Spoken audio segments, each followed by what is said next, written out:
Ever since I was first introduced to the YouTube scene, indie animation has always captivated me.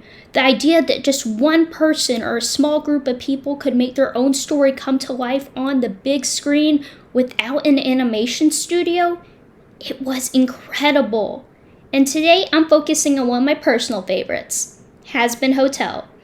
I've been obsessed with the Hellaverse aesthetic lately, and since you guys loved my art style challenges, and because it's been requested a few times, that's right, it's time to send my OCs to the Pride Ring. While I draw, I'm going to talk a bit about the indie animation revolution that made shows like Hazbin Hotel possible. So, let's jump right into it. The first indie animation pilot that I remember seeing was the Ramshackle animated pilot, which is actually based off a webcomic, and I was enamored with it. The storyline, the characters, and the animation, all made from a small group of creators, it blew my freaking mind. And if you're looking for a new indie animated pilot to watch, I highly recommend it. To be honest, I didn't discover the Hazbin Hotel scene like most people do. Honestly, the first time I discovered it was seeing a clip of Hell's Greatest Dad on TikTok. And that was all it took to spark my curiosity. I finally watched Hazbin Hotel in late 2024, and I honestly didn't know what to expect from it. But then I watched the first episode, and then the second, and then, okay, I loved it. I never even expected to see musical numbers in the series. And, well, let's just say that after the first 8 episodes, I was dying, pun intended, for the second season to come out. And, okay, I'll admit, I literally woke up at 5 in the morning when the second season released on Prime to watch the premiere. A totally normal thing to do. No shame and no judging in the comments. You would have done the same thing. So, the first character I decided to transition to the Hazbin Hotel universe was the main protagonist of my webcomic, Grace. And I decided to change her design to be a mix of her and Vaggie's. Vaggie is honestly one of my favorite Hazbin Hotel characters just because of how grounded she is. And the reason I chose her to be the foundation for Grace's redesign is because her personality coincides with Grace's a lot. They are both very protective of their loved ones, and they're both a bit tomboyish. And, fun fact, Grace's water wings were inspired by Vaggie's angel wings, and a bit of lapis lazuli's from Steven Universe. And, also another fun fact, Grace is confirmed to be Latina in the webcomic, speaking Spanish under her breath in tense moments. I wonder who that sounds like. For Grace's Hazbin redesign, I kept most of Vaggie's design for her. The main differences were that for the red shirt, I made the red a bit darker, and instead of the bow being on top of Grace's head, I had her hair tied in a low ponytail with a smaller bow. Kind of referencing Vaggie going from her long hair, with her long hair going into a ponytail in season 2. The hardest part was the hair covering her left eye. I played around with the bangs a lot, and while it's a lot more rounded than Vaggie's in the show, I think it works. And, since Grace is always wearing jeans in the webcomic, I decided to combine that with Vaggie's skirt and give her a jean skirt instead. I think this was the simplest of the redesigns, but I think it turned out really well.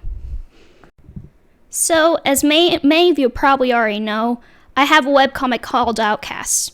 You probably only heard me yap about it maybe 1 million times on this channel. But something that you might not know is that, well, people like Vibsy Pop are the ones that inspired me to learn animation. For those of you who don't know, unlike a lot of people, I didn't go to school for art or animation or anything like that. But thanks to independent creators like the YouTube Storytime animators and indie animators, it gave me that spark to learn how to animate. And who knows? Maybe I'll make an animated series of my webcomic one day. Or at the very least, I could make some animated shorts here on YouTube about it. Who knows? Anyways, for our second character, I knew I have to do someone to go wrong with Alastor. So, rather than going with someone who matches him style-wise, I thought more about personality. And I decided to go with Josh from my webcomic, Grace's oldest brothers. So, let me ramble for a bit. While Josh doesn't really fit the cold-hearted anti-hero trope that Alastor usually goes into, the two do have some similarities. For example, Alastor likes to plan things out. He's very calculating, and he hates it when things go off the rails, so to speak. He's also very controlling, something that we can see with Josh a lot. He wants to control everything he can for his family, something that we see when he even goes to the lengths of keeping his younger siblings so sheltered and isolated in the family home after a tragic accident. Also, Hell's greatest dad and Alastor being a father figure to Charlie kind of parallels Josh's parental role in the family, but it's more genuine. Anyways, I digress. Anyways, back to the redesign. I didn't want to copy Alastor's design completely, so I decided to have a little fun with this one. So, I traded out Alastor's deer traits for fox attributes. Yes, I know it's been confirmed in Season 2 that Alastor doesn't have a tail, but this is my redesign and I'm keeping the fox tail with Josh. I also kept the design of Alastor's suit, but I traded his bow tie for just a regular tie, and I toned down the formality of it all. Josh is more casual than the radio demon, after all. When it came to choosing the colors of the suit, I'm not gonna lie, I struggled a lot. But after playing with the colors for a bit, I came up with an elegant solution.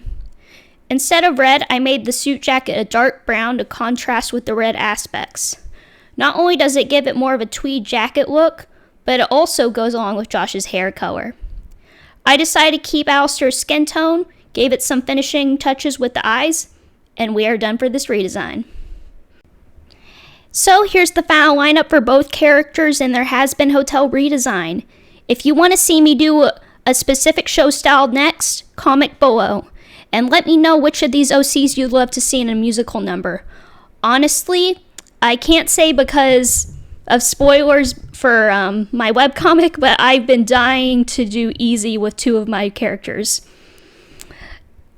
And again, a huge thank you to my Patreon supporters. You guys are the absolute best.